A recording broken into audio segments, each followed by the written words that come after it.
భారత రాజ్యాంగ నిర్మాత డాక్టర్ బిఆర్ అంబేద్కర్ 69వ వర్ధంతి వేడుకలను వైసీపీ జిల్లా కార్యాలయంలో నిర్వహించారు.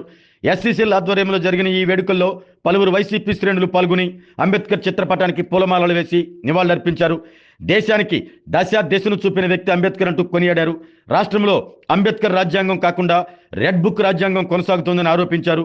ఈ సమావేశంలో జిల్లా పరిశీలకులు బత్తుల బ్రహ్మానందరెడ్డి, ఒంగోలు అసెంబ్లీ నియోజకవర్గ సమన్వయకర్త చుండూరి రవిబాబు, మాజీ ఎమ్మెల్యే కస్కూర్ తాదెన్న, ఎస్సీసీఎల్ జిల్లా అధ్యక్షులు ప్రసాద్, నగర ఎస్సీసీఎల్ అధ్యక్షులు గోపీచంద్, పీడీసీసీ బ్యాంకు మాజీ అధ్యక్షులు Madasu Venkaiah, Prasad Reddy, city president Katari Shankar, ZPTC వేమా Srinivasarao, legal cell అధ్యక్షులు నగరకంటి శ్రీనివాసరావు, బొట్ల రామారావు తదితరులు పాల్గొన్నారు.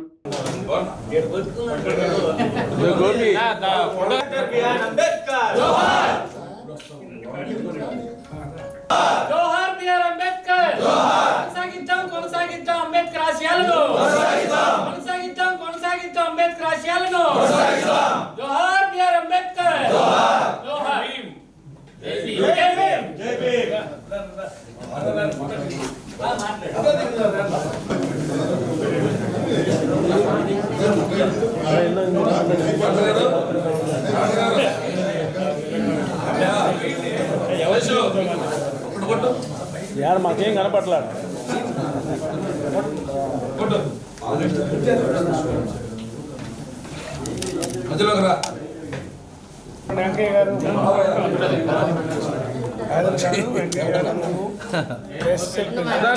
అడుపోని వెనక్కి పోని వెనక్కి వెళ్ళండి వేసేసి వెనక్కి పోని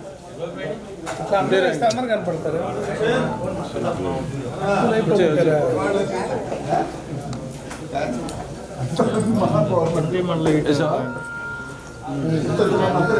వైఎస్ఆర్సీపీ ప్రకాశం జిల్లా అధ్యక్షులు శ్రీ డాక్టర్ బూచేపల్లి శివప్రసాద్ రెడ్డి గారి ఆధ్వర్యంలో, అదేవిధంగా పేద ప్రజల దేవుడు భారత రాజ్యాంగ నిర్మాత డాక్టర్ బాబాసాహెబ్ అంబేద్కర్ గారి 69 వర్ధంతి ఉత్సవాలు ఈరోజు ఘనంగా మన వైసీపీ పార్టీ ఆఫీసులో ఈరోజు ఇంత ఘనంగా నిర్వర్తించినటువంటి మన నాయకులందరూ కూడా బ్రహ్మానందరెడ్డి గారు, అదేవిధంగా చుండూరు రవి గారు, అదేవిధంగా మనం రాబోయే రోజుల్లో ఇప్పుడు నడుస్తున్నటువంటి ఈ రెడ్ బుక్ రాజ్యాంగం కాకుండా మన బాబాసాహెబ్ అంబేద్కర్ గారి రాజ్యాంగం మళ్ళా నడవాలంటే మన జగన్మోహన్ రెడ్డి గారు ముఖ్యమంత్రి అవ్వాల్సినటువంటి ఆవశ్యకత ఉంది.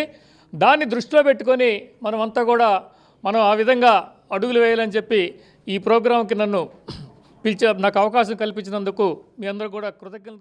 అధ్యక్షులు దర్శి ఎమ్మెల్యే డాక్టర్ బూచేపల్లి శివప్రసాద్ రెడ్డి గారి ఆదేశాల మేరకు ఈ రోజున వైఎస్ఆర్ కాంగ్రెస్ పార్టీ జిల్లా కార్యాలయంలో బాబాసాహెబ్ డాక్టర్ బిఆర్ అంబేద్కర్ 69వ జయంతి కార్యక్రమాన్ని నిర్వహించడం జరిగింది. వర్ధంతి కార్యక్రమాన్ని నిర్వహించడం జరిగింది. ఈ కార్యక్రమానికి వచ్చిన నాయకులందరికీ, పెద్దలకు ప్రత్యేకమైన ధన్యవాదాలు, కృతజ్ఞతలు తెలియజేస్తున్నాం. బాబాసాహెబ్ రాసిన భారత రాజ్యాంగాన్ని తుంగలో తొక్కి ఈ రోజున కూటమి ప్రభుత్వం రెడ్ బుక్ రాజ్యాంగాన్ని అమలు చేయడం చాలా బాధాకరం.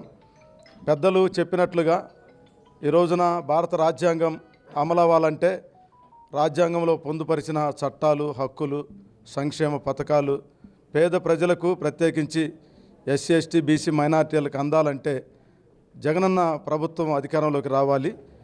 జగన్మోహన్ రెడ్డి గారు ముఖ్యమంత్రి కావాల్సిన అవసరం ఎంతైనా ఉంది. అందుకోసం పార్టీ నాయకులు, కార్యకర్తలు సమిష్టిగా కృషి చేయాలని మనస్ఫూర్తిగా కోరుకుంటూ అవకాశం కల్పించిన పెద్దలకు ధన్యవాదాలు తెలియజేస్తూ, ఆరోగ్యమే మహాభాగ్యం అంటారు, కానీ ఆరోగ్యాన్ని నమ్మకంగా కాపాడే స్థానం ఎక్కడ? ఇది ఒంగోలులో మీకు దగ్గరగా మన Venkataramana nursing home private limited. Caring your life 54 ఏళ్ల విశ్వాసంతో ఇది ఒక హాస్పిటల్ కాదు, ఇది ఒక విశ్వాసం. 3 తరాలుగా వేలాది కుటుంబాలను ఆరోగ్యంగా నిలిపిన ఆదరణ. మా నిపుణుల వైద్య బృందం మా దగ్గర అనుభవం కలిగిన బృందంలో అందించే సేవలు neuro surgery, general medicine, diabetes, pulmonologist, general surgery, ophthalmology, urology, orthopaedic, ENT, paediatrics, dental surgery, anaesthesiology, gynaecology, cardiology, emergency మరియు క్రిటికల్ కేర్. ఒంగోలులో ఆరోగ్యానికి ఒక కొత్త శకం ప్రారంభమవుతుంది. వెంకటరమణ ఐ హాస్పిటల్ ప్రారంభించబడింది. కంటి ఆరోగ్యానికి ప్రత్యేక పరిష్కారంగా ప్రభుత్వ ఉద్యోగులు, రిటైర్డ్ ఉద్యోగులు మరియు వారి కుటుంబ సభ్యుల కోసం ఈహెచ్ఎస్ ద్వారా వైద్యం, క్యాష్లెస్ సేవలు, Mediassist, star, GHPL, Aditya Birla, Bajaj Allianz మరియు ఇతర ప్రముఖ హెల్త్ స్కీమ్లు అందుబాటులో ఉన్నాయి. ఆరోగ్యశ్రీ, డాక్టర్ ఎన్టీఆర్ వైద్య సేవా నిధి అందుబాటులో ఉన్నాయి. చిరునామా ఆర్టీసీ బస్టాండ్ ఎదురుగా, Kurnool road, Ongole. Phone number 08592282623, cell number 9100679099. Eye hospital number 9866484770. Website www.venkatramannursing.com. Facebook www.facebook.com/pkrnh. Venkataramana nursing home, 3 తరాల విశ్వాసం, నూతనతతో కూడిన సేవ. మేము కేవలం చికిత్స చేయము, మేము శ్రద్ధ వహిస్తాం, పరిరక్షిస్తాం. సేవ చేయడం మాకు ధ్యేయం.